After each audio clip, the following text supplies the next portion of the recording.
Just remember, you're the poster child for mortgage fraud. Yeah. Keep that. And you're launder. You're with the wrong girl, let me tell you. Oh, yeah, I am, baby. Let's do it. Drug dealer. Virtual reality. Hi, I'm Danny Murphy. And I'm Evan Real. And has the Jersey cast learned nothing about sitting down at tables, at restaurants, or anywhere? It never ends well. I don't give a what rule game you think you're playing. I'm going to tell you the rules I play in my life. It never ends well for them, but it always ends out so well for us, the viewers, because we had another explosive Jersey dinner moment. This time, it was, I guess, a double date of sorts between Teresa and Louis and the Fudas. What a match made in heaven. I hope that the host at the restaurant is like a Jersey fan, and when they saw that was happening, they're like, oh, it's gonna be good. I would love to get you a drink, perhaps a cocktail. Oh, this is gonna be good. They're like, can I please work that shift? Like, I need to cover it because, well, actually, I hope they didn't take off too much time to make the covering because they didn't even order. They didn't get a lot in. You're right, they didn't. Yeah, it wrapped up pretty quickly because I feel like they didn't actually have much to say to each other. John came there looking for an apology. Teresa did say sorry. However, if we have learned anything from seasons and seasons of Housewives and reality TV, it has been litigated time and time before that the correct way to apologize is not how Teresa apologized, which was like, I'm sorry if you. If you heard that I called you a drug dealer currently, I'm sorry you heard What that. verb did you use? So basically it's like, I'm sorry if you thought that I said that, which she did say it. I don't understand this is versus was, and I don't think Teresa even understands what the word verb means. So let's please stop trying to explain that to her. We are wasting our time. But like, you don't know, because to give Teresa the benefit of the doubt as a fellow Taurus, because that is how I apologize. And also with the thing where it's like, you don't know past and present and future tense. Because if I was like, oh my God, you were an Olympic like skier, but you were in middle school. I'm not saying you are one now. I'm saying you were one. So maybe that's what she was getting at, where it's like, when you're a Grammy winner, you're always a Grammy winner. But you're talking about being an Olympic skier or a Grammy winner, Danny, not about being a drug dealer. So whether you're saying like was, whatever, past, present, future, participle, whatever you're talking about, it doesn't matter because it's just not a nice thing to say. So I don't understand how that is her argument to be like, I said he was a drug, like it just, I don't get it. And I'm also curious, like, did she think about that in advance? Like maybe if I said he was a drug dealer, I can put it out there that people will start to put John Fuda and the idea of drugs together, but I'll be able to get out of it because I said he was. I know. But it's also hard because like the kids are hooked on phonics for this discussion. And I do think like the Fudas know, like, did they think were they expecting an actual apology from this? I was coming here today to get an apology. I'm not really hearing that right now. I mean, it seems like John Fuda was. That's the whole reason he came. I know, but I think it actually was he at least got something out of the brunch dinner. I have no clue what time it was. So I'm going to tell you what my past is because I really don't care. Well, you should. Because he was able to kind of share the story of that charge and how it was very much not a big thing for him. But you still have no right to take my past from 20 years ago when I was a juvenile that sold marijuana, by the way, which is now legal. But the person that was spreading this information to Teresa, the detriment that she caused in his life. You took that information from a criminal who's currently in jail, who manufactured crystal meth. And it was able to give Rachel Fuda like a really good mic drop moment, like, I'm Jaden's son, or I'm Jaden's mom, nice to meet you, which was kind of a mic drop. Now, Stop. It's Jaden's mom. That's why I don't want you to say No, it. I'm doesn't Jaden's matter. mom. Nice to meet you. That definitely was a mic drop moment for me. And I also think, I mean, like, to your point, it's interesting to hear more of John Fuda's side in all of this because and we didn't really talk about it last week, but, Rachel Fuda has said, like, this was a charge when he was a teenager. Yeah. And then she made the connection last week, like, you committed a crime as a grown-ass woman, which actually I thought that was kind of a mic drop moment because, like, she does have a point. I mean, when she did say, what have you done? a lot of people on social media have been like, well, Teresa's actually done a lot. She's like written a few books. She competed in a bodybuilding championship thing. She's, gone on to like she's doing all got this. like 2 kids into college, or like, you know what I mean? Yeah, all that Right. stuff. Like she stays working. She stays being a fabulous mom. But I think that Rachel Fuda does kind of have a point. Like you committed a crime as an adult. I mean, Teresa, I think will tell you, like, I signed a paper because my husband told me to, but whatever. John Okay, Fuda, I believe the Jersey in me, like, I feel, because when Kyle Richards says, even, I just sign anything, I do think, if Teresa doesn't know a verb, do you think she knew the papers that were being signed? You know what I mean? So, but I do understand Rachel's read there, and it was savage. But I think also, but like that brunch exactly, what did we think was going to happen at this meal now? So less people diffusing tension to kind of come together? right. I'm surprised that Teresa even agreed to meet up with Rachel Fuda after she like just called her a stupid bitch, which is, it's so, I mean, I don't know. I feel like Talk about that being like juvenile high school drug dealer energy. Stupid, you're old bitch. Well, you're young bitch. Like they just kept on going back and forth with things like that.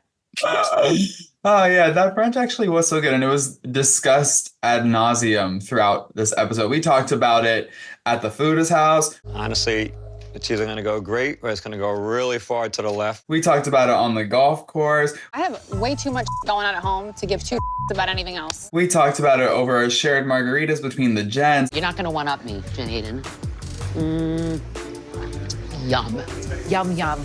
Like it was, Marge was on a girls trip. She found out about it. I'm on with Margaret. What's up, Marge? Hi, John. What are you doing? Telling her about yesterday.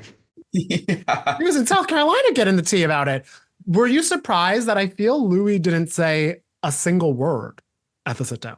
I know Louis doesn't. I don't get him sometimes, because I feel like when he's filming his solo scenes with Teresa, he's so fired up and he's so passionate. And With he's the wolves. So I feed 2 wolves every day, Teresa. It's which one am I going to feed that day? he's talking to his wolves on his shoulders, which I still am trying to understand. Or he's also feeding them. I think he's talking to them and feeding them. It's like, it's very Shakira. There's a she-wolf somewhere. We don't know where. We don't know what it's doing, but he got a wolf.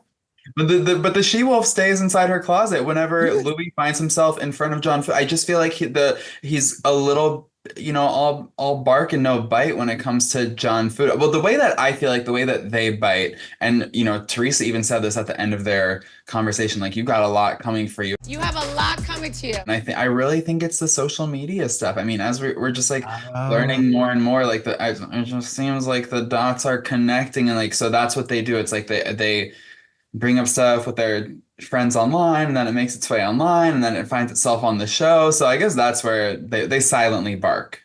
Do you think there would have been a potential of this going better and this would have been very weird to set up? Because the main thing was between, I feel like, John Fuda and Teresa, if they had like a sit down tea moment or just a FaceTime call. Yeah, I mean, I don't know, actually. It's hard because Rachel and Louis weren't really like instigating anything, but I don't wonder if it would. I think it was just doomed from the start.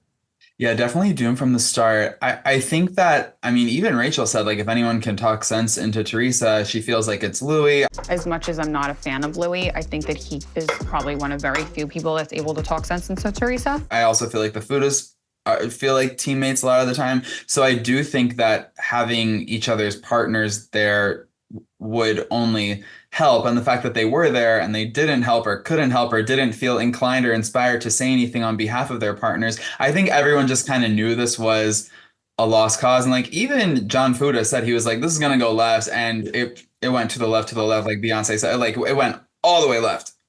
So left. I mean, it really, that's the thing. I don't know where they come back for this, because I think all bets are off and I don't think there's going to be any reconciliation at all. I don't know how many more times we will. I guess this is the perk of like kind of the divided cast. I don't know how many more times they'll be bumping into each other this season.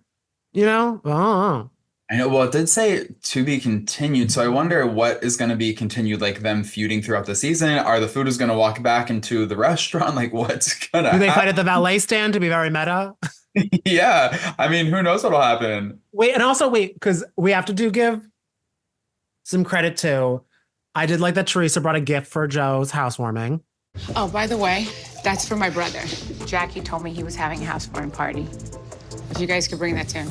I do like And the way she said it, there was like some hurt in her voice. I think like, I know they're both like done with each other, they say, but I feel there are levels there with that. What did you think?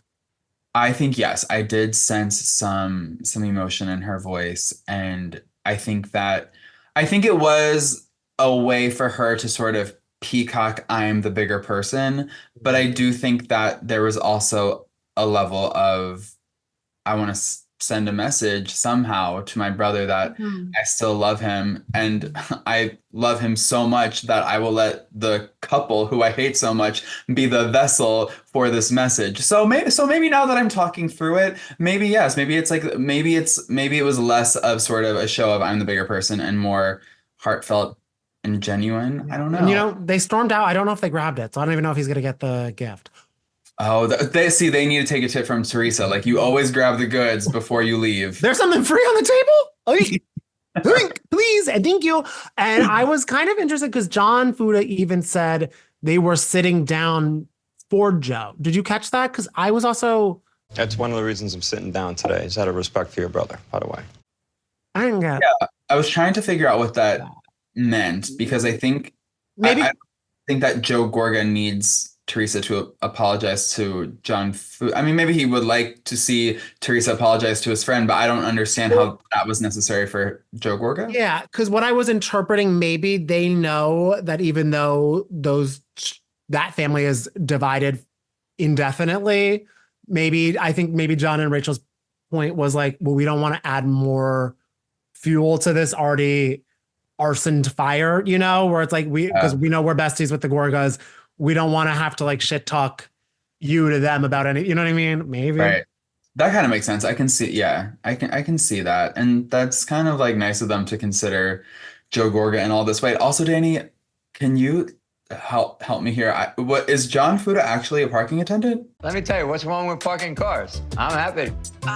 Because I feel like he was like owning it at some point. Because it doesn't. If you're a parking attendant and can afford a house like that, like, please let me park some cars. Is that my bestie and a testy? Yeah. I think he owns a company that owns the valet companies, right? Oh, okay. Because that sounds very like a Jersey thing. Yeah. Where I think it's like, because you pull up to a restaurant, they're not gonna have like the waiter have to run out to like get the keys. Be like, I'll seat you in a second and read you the specials. Let me park your car. So I think maybe it's like the third party companies that are parking cars. Okay. All right. I love these Jersey guys always come up with like new businesses. Even Paulie, he's coming up with some new electrical house flipping business with Dolores, which he seems to be more interested in than an engagement / ending his divorce, which was a very awkward scene. Anyway, there's no reason to talk about that until this divorce is final. That was awkwardly tense.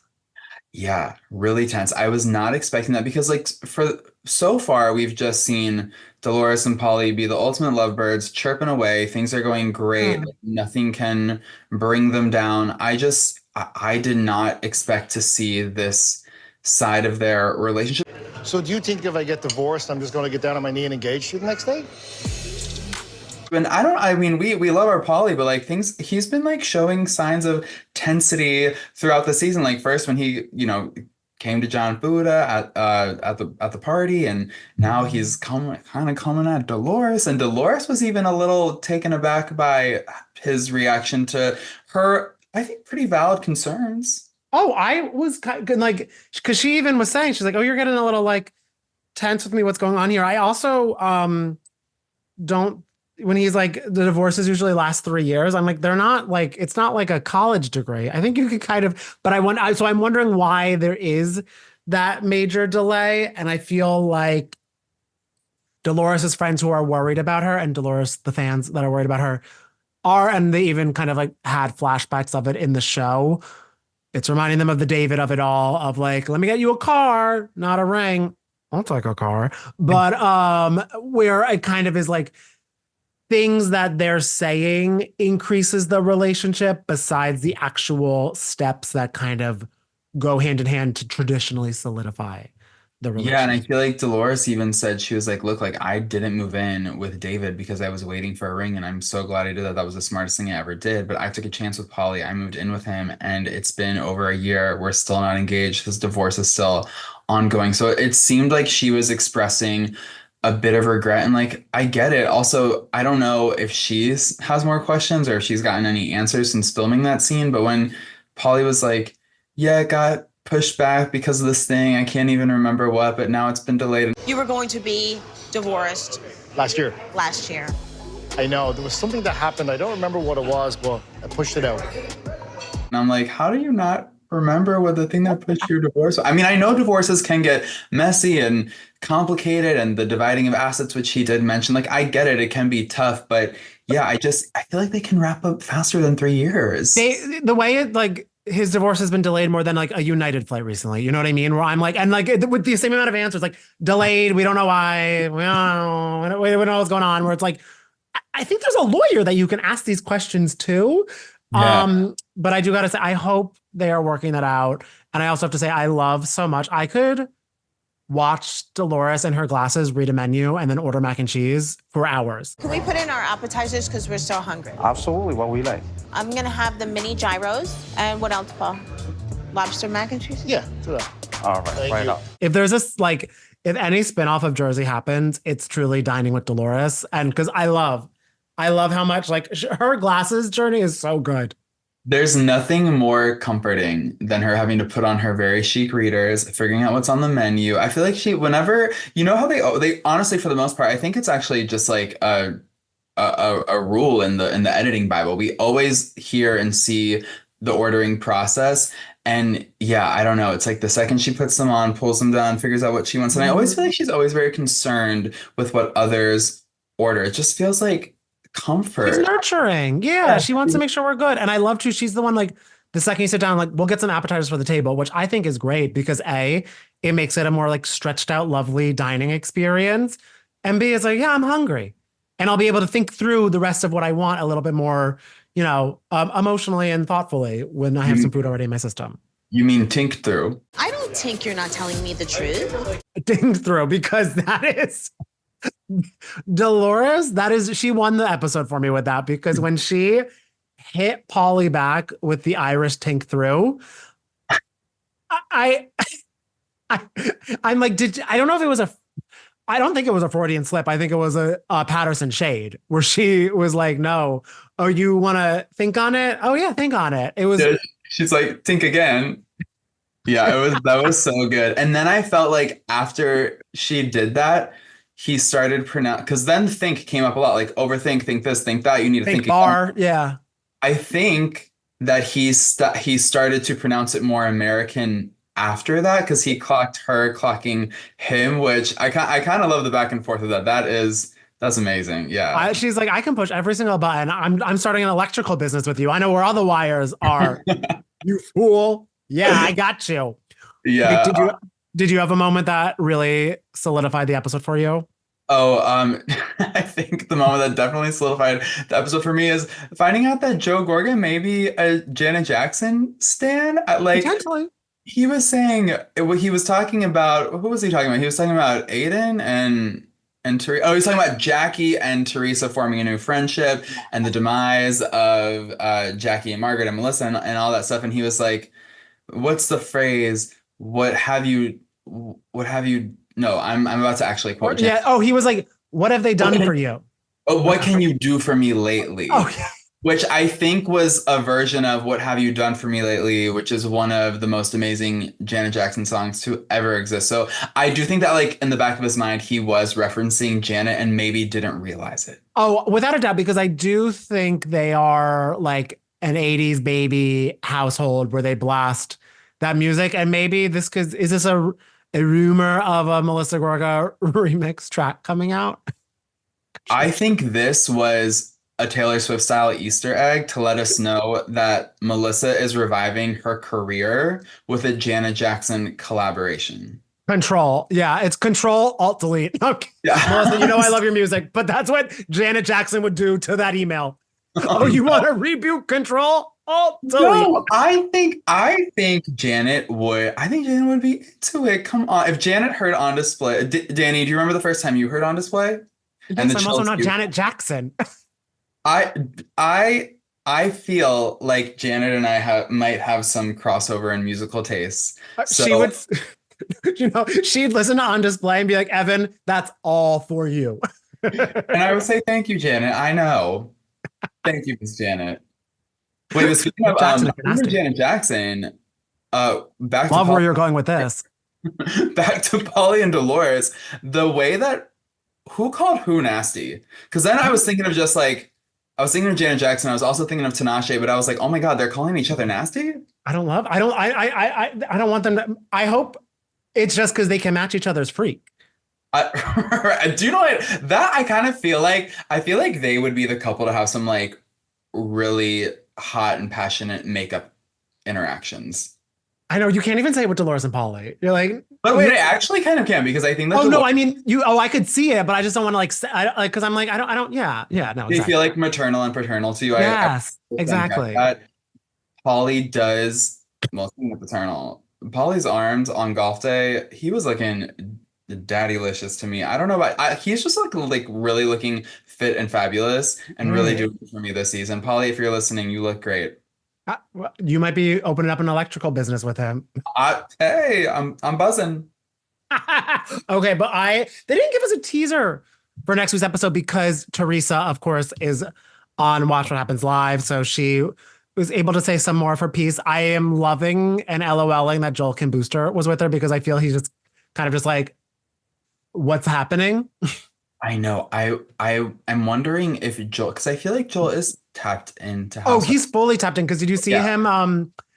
He recently tweeted he'll never trust anyone again after liking Janet and West from the first episode.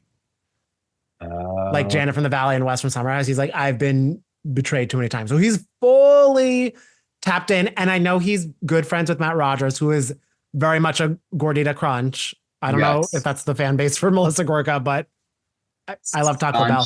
Staunchly Team Gorga. Yes, Matt Rogers. Oh. He is of the Matt Rogers mindset. That's going to be a real awkward Watch What Happens Live potentially. And we can't watch it live because we're doing this, but we'll be checking the clips out. And I hope it was a delightful mess. I wonder if verbs were said.